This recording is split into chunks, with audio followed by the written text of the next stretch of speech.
जिंदाबाद जिंदाबाद प्रमोद बर' जिंदाबाद जिंदाबाद जिंदाबाद प्रमोद बर' जिंदाबाद जिंदाबाद जिंदाबाद प्रमोद बर' जिंदाबाद जिंदाबाद गिबियावनो बड'लेण्ड रादाब नायगिरि आरो गुबुन गुबुन चेनेल नायगिरि साफ्रोमनिबो गिदिरफोरनियाव आंनि खुलुमनाय आरो उन्दैफोरनि सायाव आंनि अननाय आरो बैसोआव समान समाननो आंनि मोजां मोननायखौ जासिहरनाय जाबाय। दा दिनैनि जे प्रेस मिट होनो साननाय फैनाया नैबेनो जे मैया जोंनि कुसुगाव समस्तियाव जे जालांनाय बाथ्रा, माने जोंनि माखासे प्राइमारि वार्कारफ्रा जे प्रेस मिट होदों मैया, दा बेनि खेंफोरथिखौ आं दिनै होनो नागिरदों। मानोना मैया जे बिसोरो प्रेस मिट होदों बियो सासे मानसिनि निर्देशआव जादों होननानै जों मिथिदों। नाथाय बे प्रेस मिट होनो थाखाय बिसोरो मानसिखौ जोंनि माखासे प्राइमारिनि माखासे सेक्रेटारि सोरबा प्रेसिडेन्टखौहाय माने प्रमद सार फैगोन होननानै लेंहरनानै दसेल' रायलायगोन मागोन बेबादि मोनसे लेंहरनानै बिसोरो प्रेस मिट होनाया जोंनि थाखाय कुसुगाव समस्तिनि थाखाय मोनसे दुर्भाग्यजनक होननानै बुंजायो आरो।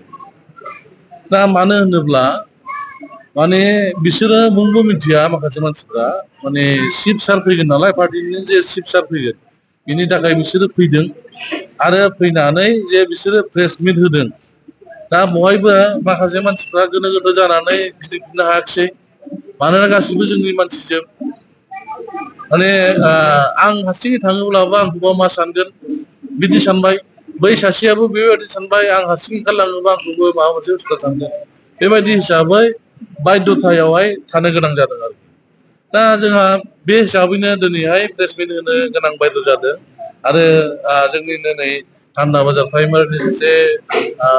सेक्रेटारि बिथाङाबो नुजाफैदों, बिनि खुगानिफ्रायबो नोंथांमोना दा मिथिनो मोनगोन बोरै बोरै जाया घटनाया। दा आङो कुसुगाव ब्लक इउथनि जे आफादगिरि जानानै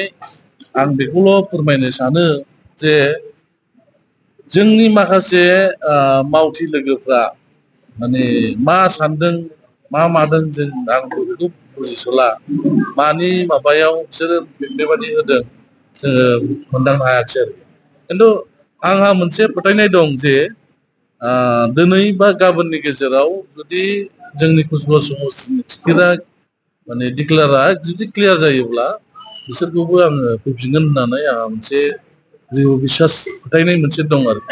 बिसोरो निस्सय फैगोन, मानो टिकेटनि बेलायाव प्रटेक्ट पार्टियावनो बिदि जायो आरो जोंनि पिपिएल हान्जानि गेजेरावबो जोङो नुनो मोनदों गोबां जायगायाव पार्टिनि प्लेट सावलायदों मालायदों। नाथाय दुर्भाग्यजनकआ आं नैखौ होनो सानो, मानोना दाख्लि मोनसे फार्स्ट पेज जेनाखि डिक्लेयार होबाय, दा बेवहाय जोङो माखासे मानसिफ्रा जोंनो खोन्थाहरनाय बादि जोंनि कुसुगाव समस्तिनिखौबो जे डिक्लेयार होनो थाखाय थियारि जाखाबायमोन, नाथाय सासे बा सानै मानसिनि मोनसे भुल मेसेज हरनायाव हाइकामान्डआ बे निर्देशखौ सोलायफिनदों। जों बेखौ दुखु मोनदों आरोखि, सासे सानैनि रं इनफरमेसनाव जुदि हाइकामान्डआ जुदि डिसिसनखौ चेन्ज खालामनायखौ जोंबो दुखु मोनदों माने कुसुगाव समस्ति हिसाबै। दा जेन हक जोङो बिनि उनाव खबर लानानै मिथिबाय जोंनि कुसुगाव समस्तिया सेकेन्ड फेजआव ओंखारगोन होननानै। दा दिनै ओंखारनांगौ बाथ्रा, ओंखारोबाथ' ओंखारबाय, ओंखाराबा बे हाइकामान्डनि खोथा, जों बेवहाय बुंनोबो थांला। दा जोंनि कुसुगाव समस्ति हिसाबै गोनो गोथो खालामनाया खौ आं नुहुरदों। हाइकामान्डआ जे जोंनाव बेबादि माबाखौ माबागासिनो दं बेखौ जों दुखु मोनदों। नाथाय जोङो कुसुगाव समस्ति हिसाबै जोंहा क'क्राझार डिस्ट्रिक्टआवनो सासेल' देरहादोंमोन बै समाव, आरो बेबो हाग्रामा महिलारिखौ फेजेनदोंमोन जोङो। दा बे हिसाबै जोङो सानदोंमोन माने कुसुगाव हिसाबै फार्स्ट प्रायरिटियाव फार्स्ट फेजआवहाय जोङो नुजागोन होननानै जोंहा गोबां आसा दंमोन आरोखि। दा जेन' दा बे हाइकामान्डनि खोथा, दा सेकेन्ड फेजआव ओंखारगोन होनदों, सेकेन्ड फेजआव ओंखारोना ओंखारा बे हाइकामान्डनि खोथा, आरो सोरनो होगोन बेबो मोनसे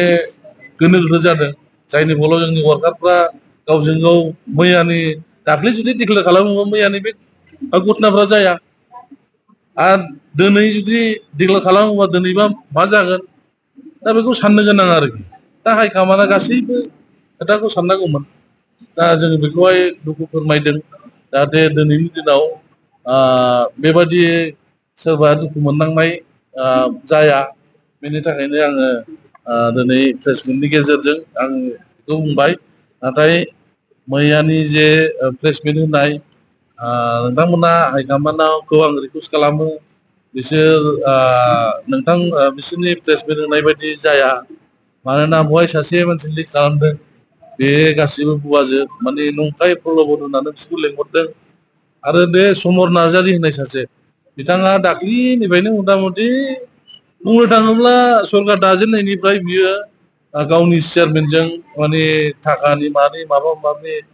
प्राइमारि हिसाबै पार्सेन्ट बिलाबायना मोनैनि एकदम माने प्राइमारिखौ गुलुं गुलुं खालामखानाय मानसि दा बेफोरबायदि मानसिया दिनै लास्टाव नुजाहैबाय आरो बियो खेबथाम खेबब्रैसै रबिरामजों रायज्लायनाया रबिरामजों रायज्लायनानै बे फाइनाल जाखाबाय फाइनाल जानायाव बियो फैसाबो लाबाय होननाय खोनादों ओमफ्राय रबिरामा बुंदों जाहैबाय नोङो दानो फैथ'नो नाङा नोङो टिकेट होजासे थानानै इउपिपिएलखौ गुलुं गुलुं खालामना फै बेबायदि होननाय जोङो खोनानो मोनदों बिबारा बाराबाथ' गन्द'आ उराया नोंखौ निस्सय नंजोबाबाबो नोंगौ बेयो आरो बे निखुद आंनोनो फन हरना बुंनाय आङो मथा मथि बाव गैला फंबाय आङो बिजेपियावबो थाङा आङो जोंनिनो आनसलिक दलाव बिपिआवनो थागोन बेबायदि खोथा बुंहरनाय खोनायो आरोखि एकदम फनावनो पाइपआव मैयानि जानाखि सरासनस्रा जानाय बेफोरो रबिरामनि थुनायावसो जादों होनना बुंनो सानो नामा?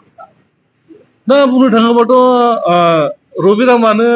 बै समर नार्जारिखौ बुंबाय नालाय रबिरामनि बुंनायावनो जादों जानो हागौ आरो दंबावो जोंनाव माखासे मानसि टिकेट लुबैनाय आं बिसोरखौ जेबो बुंनो थांला